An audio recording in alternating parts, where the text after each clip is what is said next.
Welcome to my 2024 seed starting and seed collection video. I hope you'll enjoy all of the seeds I talk about, the plants I've already started, and the seeds I'm starting today. Thank you so much for watching.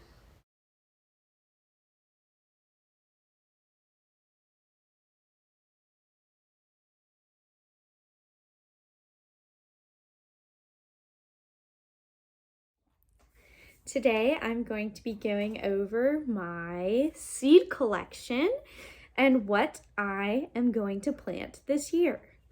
Now it is the end of March. Tomorrow is March 31st.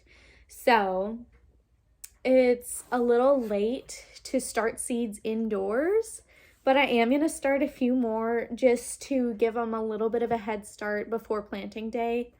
I'm planning on planting on May the 4th, and I have some seeds already started. I started a bunch of herbs, and then I started some nightshades, which are your tomatoes, peppers, eggplants. Potatoes are also a nightshade. Let's see, I did ground cherries. I don't think I did any tamarillos. Those are different than tomatillos.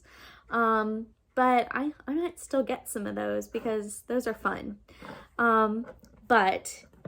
So I started the herbs. The herbs did wonderful. They're doing great. I went ahead and transplanted them up into bigger cups, and they have lots of space. They're getting lots of time outside.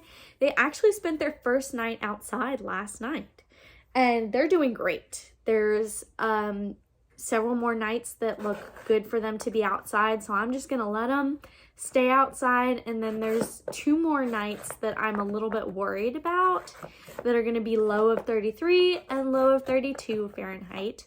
So I'll probably bring them inside during that time, but I'm gonna start one more tray of my nightshades because not a lot of them germinated and not a lot of them survived, because I got all smart and was like, I'm gonna start them in toilet paper rolls so that I can just take the thing, put it in the next cup, and it'll biodegrade. Before they biodegraded, like immediately they grew mold, and someone was like, they're gonna die. And I was like, no, they can't die. I've had mold before. Like, there's at least something you can do to treat them. There is hydrogen peroxide. It'll save them from like all of them dying, depending on how hard you treat, how much you treat, like how often you treat, how long you continue the regimen of treating them, and how much sunlight they get in between. Because when I started that tray, it was really cold out, so I couldn't very well put them outside to get sunlight during the day when it's warm and start hardening them off so that they're ready to be outside.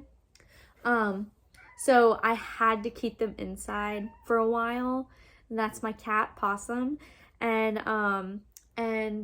they did like pretty well. The plants that were strong continued to grow after I hydrogen peroxided them. I used a little squirt bottle and sprayed them down probably like twice a day, every day for like a week. And that pretty much solved the problems. The mold went away, which is good because they were in my closet and I don't want mold in my closet. Because that's the cat-free space.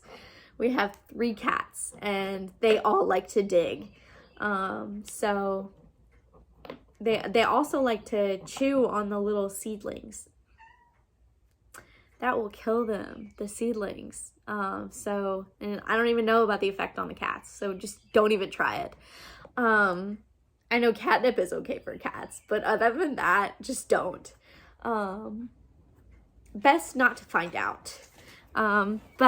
So I wanted to show you guys my seed collection. I just went through it, and sorted everything out because I had planned on making this video a lot earlier in the season and, you know, doing this like before seed starts for everybody.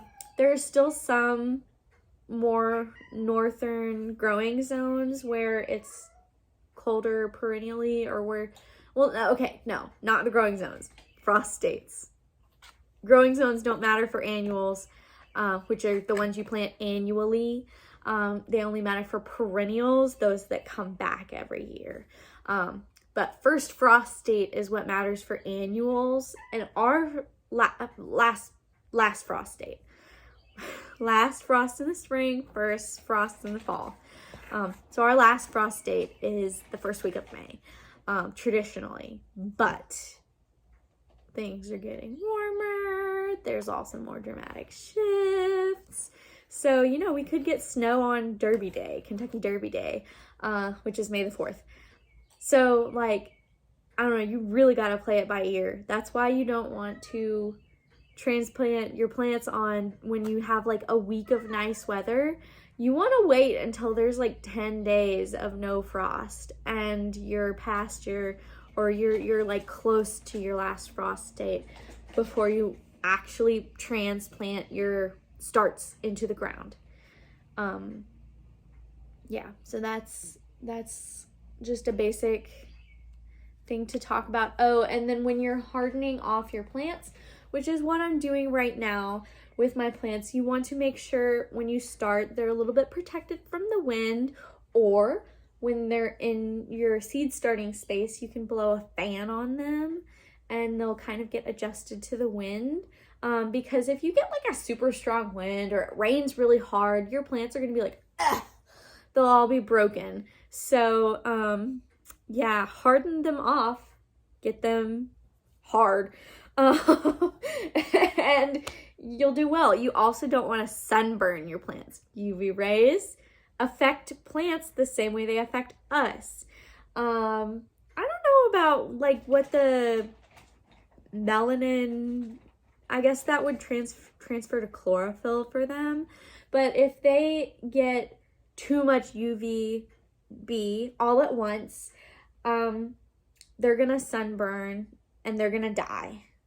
So you have to start them off. Start them off with like a half hour in the sun. The next day go an hour. Wait 3 days, go 2 hours. You know, now my plants are all outdoors all day, which is good. And I just bring them in for night, or when it's like super cold. I say below 45 degrees Fahrenheit is when I take them inside. But I don't know, last night it got down to like probably like 45. And they were doing great. They did great. So very happy for that. Y'all, my tiny kitten Pluto is in a box and she just looks so perfect. So let's go over the seeds. First, I want to talk about the seeds that I'm not starting today. These are just in my collection. I have a lot of herbs and stuff that I just haven't gotten my act together on knowing the proper way to grow them or having a good space for them, because a lot of these herbs will become perennial and I want to give them a good space. So I think we're going to work on that for next year. But this year, the goal for my garden is to, number one, tomatoes. I want to grow and can a year's worth of tomatoes for myself and my family, which is like 2 other people that live in my house sometimes. And so that's goal number 1. Goal number 2, peppers and eggplants, because we like to eat those things. I like salsa. I want to can some salsa. And we like eggplant. I have several nice eggplant recipes. So yeah, and then all the other stuff that I grow, I want to just like stay on top of it. I'll explain why I'm growing what I'm growing, variety by variety as I go, but that's just the gist of why what my goals are for the garden this year. I have my backyard garden, at my house. I have some spaces for herbs in the front, in these large planters, and in some beds I have some wildflowers out there. And I'll do a little garden tour later, but let's talk about the seeds that I'm not doing this year. This is just in my collection. Rue from Siskiyou Seeds, Lavender Spanish, Lavender English by M.I. Gardner, Mullen. Oh shit, my phone died. All right, my phone died, but we're back. So I talked about some of the seeds that I'm not planting. Here are the others. Mullen from Strictly Medicinal, Linaria Fairy Bouquet. I don't even know what that is. Black-Eyed Susan. I may actually plant this. I'm going to direct seed this. Put that right there. Purple Coneflower. I've heard you have to start that in like a specific way. And I already have one coneflower plant out. So I'm going to research more about this. And then see if I can get some done. I have just like some random seeds. I'll probably plant this. This is from my friend for her baby shower, but it's wildflower seeds. Poppies, I think those you're supposed to start in the fall. Self Heal by Strictly Medicinal, Skullcap, Black Cohosh, and these are herbs. Black Mugwort, Marshmallow, Huckleberry Chichicolettes, which are not huckleberries, but they're like, I don't know, they're like colloquially called huckleberries in North America. I don't know. Persimmon, Orangeberry, not doing them. These are, I'll stop when I'm doing things. Siberian Wallflower, Horehound, Motherwort, Meadowsweet, Wormwood, Bells of Ireland, Feverfew, St. John's Wort, Lemon Balm, Comfrey, more wildflowers. I'll just go ahead and pull those aside. Actually, Bells of Ireland I'll pull aside and see if I can direct seed those. So that's all the ones that I'm not doing. Oh, I have. Oh. Let's see. Here's some that I'm. Okay, these all I'm. Okay, that's the only stack I'm not doing. These are the flowers that I am doing direct seed. Direct seed means you directly put it in the ground by seed. So yeah, that's how you do that. I have multicolored broom corn from my friend. That's for straw brooms that you make. So it's like a type of sorghum, which is a grain. Straw flower, milkweed, safflower, zinnias or zinnia, however you like to say that. This is the candy cane variety, and this is Fairy Moors. You can use any seeds pretty much and not get a GMO seed. There are like 2 varieties on the market this year, and I don't know if they're clearly labeled or not. I haven't been keeping up with that. More zinnias, Cosmos, Pico, zinnias, Jazzy Mixture by Seed Savers Exchange. They're pretty awesome seed company. Black-Eyed Susans, I have a ton of those, so I'm thinking I might start some in my front yard because all of mine are in my backyard or maybe my side yard. Who knows? More coneflowers. I'll set those aside. More Cosmos. Nasturtiums. These are one of my favorite edible flowers. They give a nice flower, and then their leaves make nice chips if you put them in the oven. And then I have some just mixed colors of nasturtiums and apparently some okra seeds in. Unless those are nasturtium seeds. I don't know. Okra seeds don't look like nasturtium seeds. Those are okra. I was going to say, they kind of look like each other. No, they don't. So those are some direct seed flowers that I'm doing. I have some milkweed seeds that my aunt saved for me. These are more safflower seeds, so this is what the safflower seed looks like. And there's a large variety of different seed shapes and seed types. These are marigold seed heads, And I'll show you how they store their seeds. So they have the petal up here, and then if you pull the petals out, you can see these are the seeds. These are the seeds. So I'll just gently put that back in so I don't lose any. I'm gonna set that aside actually, because I'm also getting seeds ready to sell at my homesteading festival that I am vending at.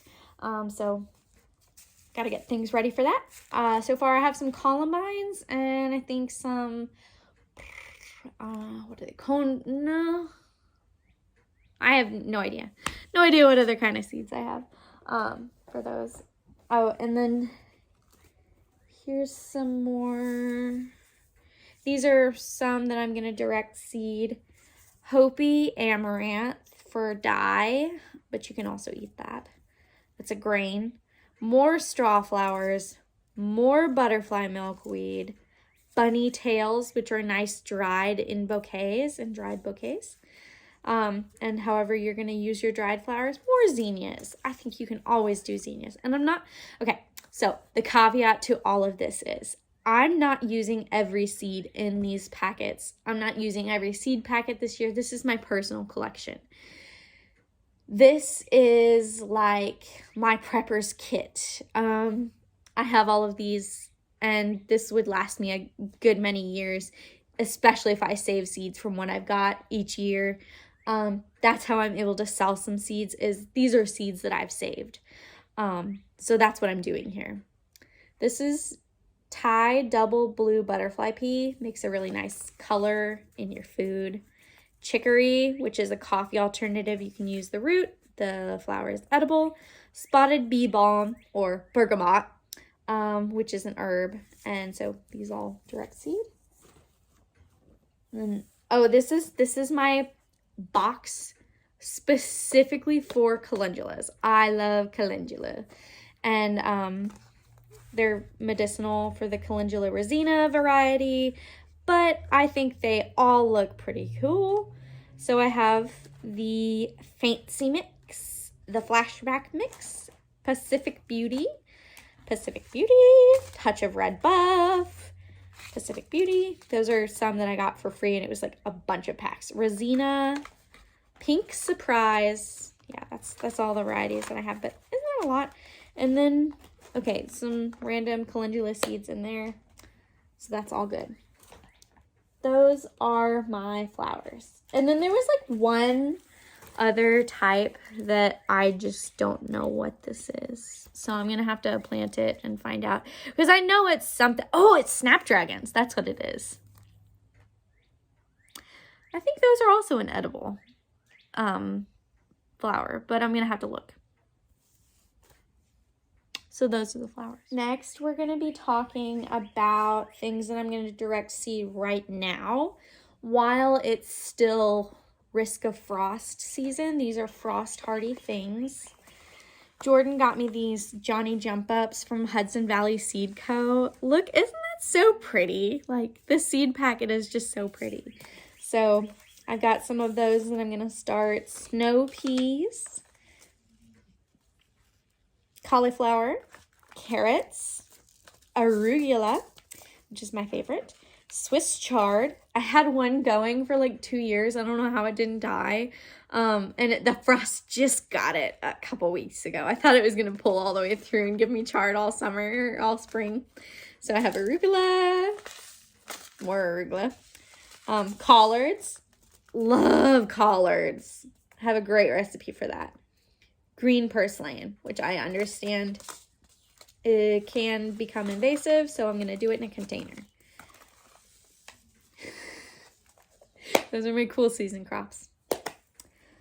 And I'm going to set these aside so that I remember to do them right away. Okay. Actually, I'm going to set this. I'm going to pull aside my peas as I do this because the peas can go in now. Snap pea, sugar daddy. Mayflower bean, which looks like a pea. Sugar Magnolia Tendril. Isn't that just like so pretty? I love that.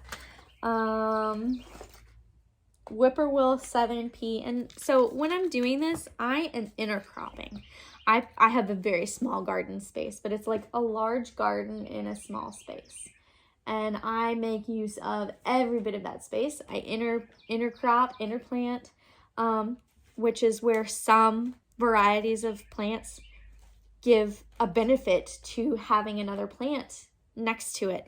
It depends on the plant though. Certain ones have special interactions, like herbs oftentimes will keep bugs off of your tomatoes and peppers. And they'll just like grow really well together. So sometimes people call that a lasagna garden, because you got your herbs, you got your peppers, you got your tomatoes, eggplants, Parmesan. So Whippoorwill Southern Pea, Oregon Sugar Pod, that's all my peas. But the beans, I have Frijol Rojo de Cera, and I want to show you these because they're just like so pretty. Like look at that beautiful bean. So pretty. And when I do this, like when I did this last year, I had to like separate all of my seeds because they all just like fell into the container and they were just like mixed. But the good thing about beans is you can almost always tell because they look very different. This is Tongue of Fire bean. This is just the coolest one, I think. This is what it looks like. Can you see? You can kind of see. I don't know. It looks cool.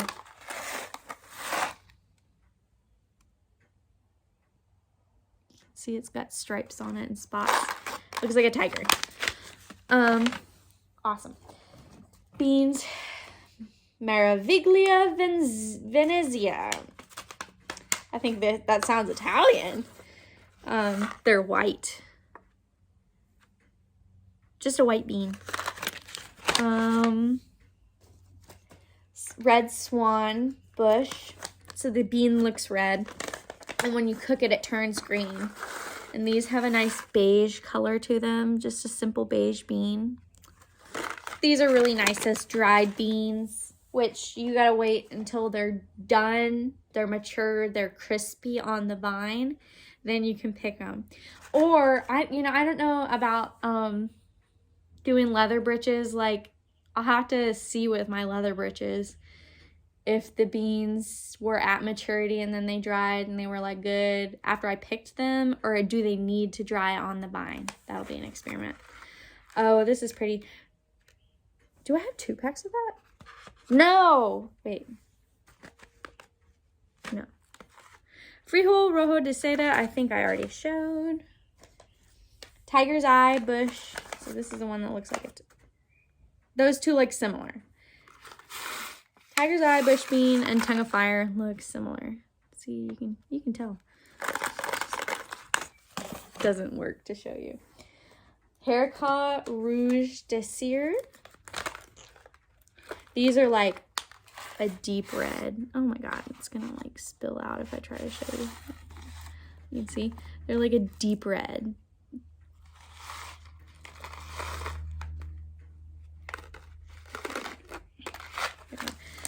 I don't know. They're called these wine red beans with beautiful purple black marbling are a productive historic 19th century bush variety with roots in Brazil, France, and Syria. 90 days to maturity. And the last ones, well, second to last ones, Anasazi beans. These are the prettiest. These are the prettiest. Aren't they just gorgeous? They look like an Appaloosa horse, I'm gonna say. I hope I get that right. And then lima beans, and we all know what lima beans look like. So fun, so fun, so flat, yummy. So that's the beans. Put them all back. And these I'm gonna direct seed because they're like so big, they don't have a problem. Yeah. Okras. After the last frost, they don't have a problem. I love my okra. They're pretty. They're also tasty. Jelly melon, don't know if that'll work out, but whatever. Lots of cucumbers. I have the Beet Alpha as a free, that was the free gift last year for Baker Creek or rareseeds.com. Bolivian cucumber, Wisconsin SMR cucumber. Those are all fun for pickling. Tzatziki sauce. Cucumber salad with tomatoes and like a little balsamic. Nice. So direct seed. These are herbs that I'm going to direct seed that we already started, and I'm just going to see if I can get more. Cilantro, coriander. That was one of the ones that didn't really do so well. Like, it started off doing really well, and then it like pooped out and died. So whatever. Bronze leaf fennel, that one too. I think it like just got too leggy or something, and then it like died at the base. And I was like, ugh. Should have buried it a little bit deeper when I transplanted, but whatever. Rosemary. Rosemary's like always the hardiest plant for everybody else. My rosemary here dies every year. Maybe I just need to plant it deeper. I don't know what the deal is. White sage. The sage is actually doing the best. Clary sage. Chives. My chives are doing well outside from last year that I planted. They got swallowed up by the weeds. And I was like, oh, they must have died. They came back. They came back really strong. So I'm going to try and keep them free of weeds this year and see how they do. Dill, fern leaf. Not pretty. Nice for my pickles. Dill, ducat, mammoth dill, and swallowtail butterflies, caterpillars. This is their host plant, so they really love dill. Greek oregano, Italian oregano. Those are growing well. I love oregano. It's my favorite. And it's mosquito deterrent. So if you like go out in the garden and rub oregano all over yourself, mosquitoes are going to be less intense, and also you'll smell like Italian food. Licorice mint. I don't know if that started or what. Thyme. Catnip. Borage. Borage is, I'll save that and put that with the borage. Cinnamon basil. That was fun. I don't know if that took off or what, but I'm really bad at basil. Borage. So this is where the borage goes. Borage is one of the edible flowers that I put with my tomatoes. It keeps the green hornworms off. Nobody likes green hornworms. Wasps, parasitic wasps like green hornworms, and we like the parasitic wasps because they take care of the hornworms. Black-eyed Susan vines, bells of Ireland, wildflower mix. These all I'm gonna direct seed. Again, just to clarify. I'll save those for last. Where did this come from?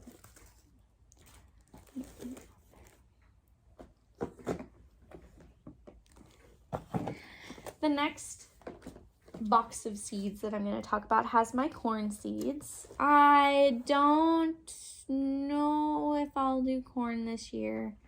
I'll probably do it. I'll do the broom corn here. And the corn at my community garden? Question mark? I don't know if I'll do corn. But here's what varieties of corn I have. Bloody Butcher corn from True Love Seeds. Pennsylvania butter popcorn, sweet corn, ruby red, ruby queen hybrid. So corn varieties have different uses. There's dent corn, which is a flour. So you can make cornmeal for it. Everybody loves cornbread. I don't know if not everybody does. People who are allergic to corn probably don't. There's sweet corn, which you're gonna eat corn on the cob, and then there's whiskey corn. Sunfire flour corn, earth tone dent corn, glass gem seeds. Everybody loves those glass gem. And then japonica striped corn. That's like a ornamental corn, and you just grow it for like Thanksgiving corn. You know, you got a bouquet of corn on your door, whatever. So that's the corn. cushaw seeds.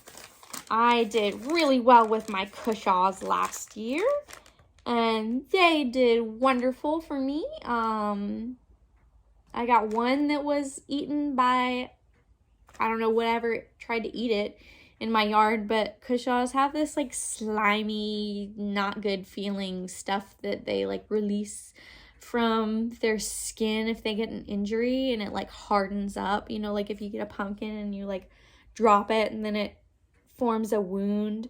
This is the same thing for cushaws, and I think whatever ate it was like, oh, that tasted horrible, so it never came back. So I've got this. I've got gourds, loofah gourds, more loofah gourds, Good Bug Blooms by Hudson Valley Seed Co., robust barley, because we're gonna attempt to do some Zymergy in my house, which is brewing beer. Long Island cheese pumpkin, love those. Mosquito Provence squash.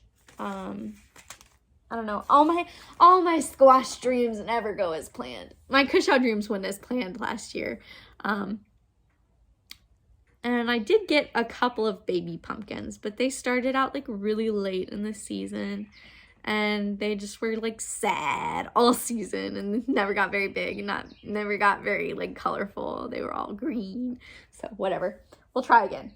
Always try again. Try again. What is this? Marigolds.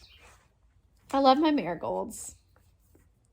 Mexican mint marigold, Cracker Jacks mixed marigold, Mission Giant marigold, yellow, Signet marigold,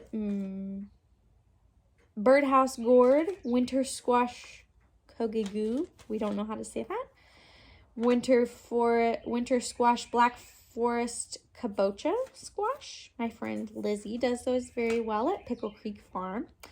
Baker Creek heirloom seeds moringa squash, and Sundream. And yeah, so excited about those if we have the space. Corn, squash, and beans really like to grow well together, which is why I'm thinking at the community garden I'll do corn, all my corn varieties, with squash growing up them, and all my beans, because I have a lot of beans. And then maybe I'll do melons at the house. So I do squash at the community gardens, melons at the house. But which would I rather have, squash or melons? You gotta think these things through. More gourds. Gourds cornucopia mix, and melons. Minnesota midget cantaloupe. Green striped cushaw, which we've already got some. How many do we have in here?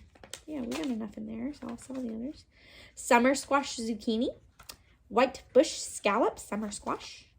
Zucchini gold. So that the gold zucchini is like my version of like a summer squash. I don't think I have any of those. And then here's my last thing for this bitter melon. Junipaku. I don't know. Okinawan pure white. Don't they look cool? So you eat, I don't know what part of those you eat. I don't know. Don't ask me. Galena melon. Swan Lake melon. Dixie Queen watermelon. Delice de la Table melon. And Rich Sweetness. Isn't that pretty? So I'll have to do some critical thinking before I plant my garden. Do I want squashes or do I want melons at my house? Or do I want a mix of both? We don't know. So we'll find out, and we'll solidify our decision, and we'll do it. These are to sell. These are to start. Nope. Okay. Now I'm going to talk about the stuff that I am going to seed start today in my garden, and my my plant lamp, greenhouse, closet, whatever we're calling it. This is what I'm doing. I'm gonna pause, check my battery. The last seeds I need to show you today are the seeds that I'm going to start in my little seed starting tray today. I'm just gonna go over these really quickly. I just want to have like one good plant of each variety. So this is my like emergency tray. But I didn't label any of the others, so it's like I might just like give those away. See how they work. But those were the ones that were like in mold, so I don't know, I'll probably keep a couple of them and just like see if they have the same type of production, that same amount of production that the other seeds that didn't have mold have. And this is my boy possum. He's a cat, obviously, and he's awesome. So we have Passion Flower by So Easy, Sunflowers, Velvet Queen, Caramel Hybrid, Autumn Beauty, Italian White, Mexican Sour Gherkin Cucumbers. Aren't those like adorable? They're like cucamelons. And then this is the same. So we have those. Puppy, I gotta show the plants. Gotta show plants. Broccoli, Sun King Hybrid, Rapini Broccoli, nasturtiums, mullein. So this I am starting.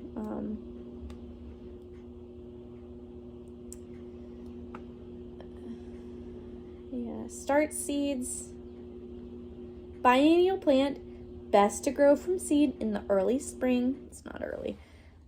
Seeds are tiny, so start them in seedling cells using a weed-free soil medium that will make it easiest to see seedlings emerge.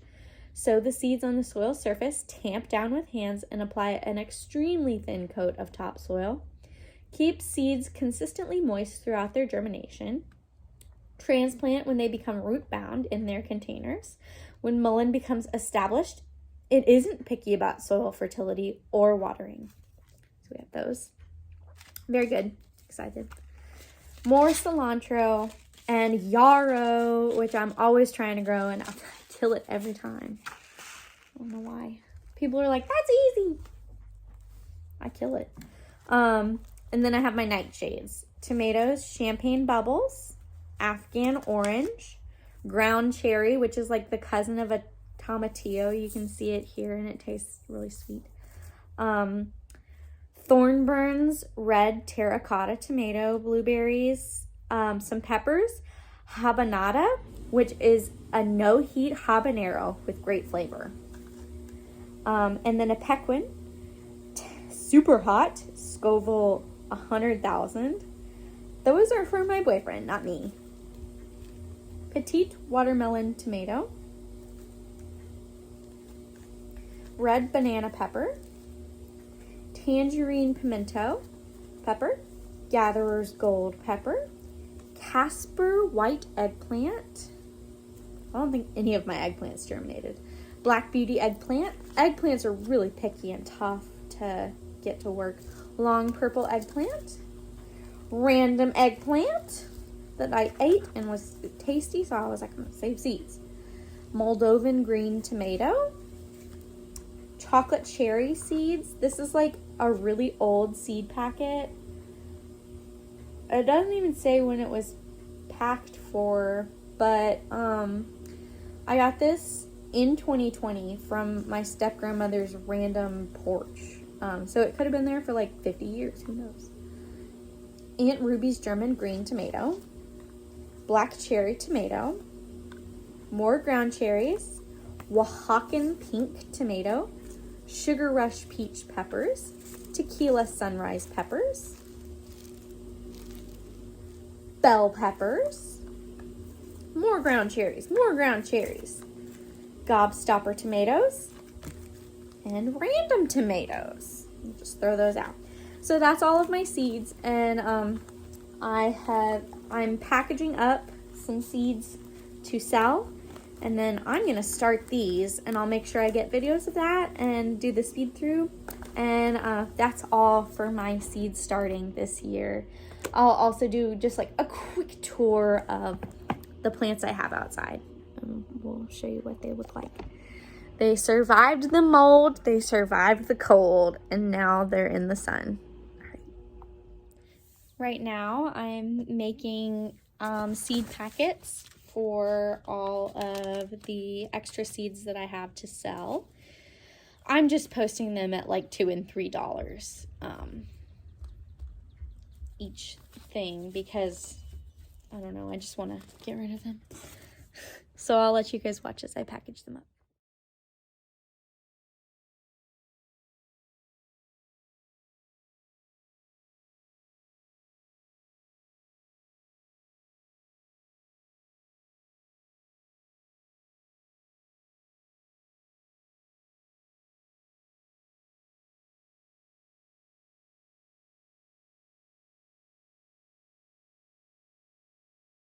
These are my seedlings. You can tell these are the ones that had the mold. These are most of my herbs. So we've got some sage. I don't know if this is thyme or oregano. I think this is oregano. Oregano that looks like it didn't make it. So a lot of these didn't make it, but the thyme did, and I'm happy about that because I really want my thyme to make it. And my sage looks really good. So we're gonna have like a big sage population going.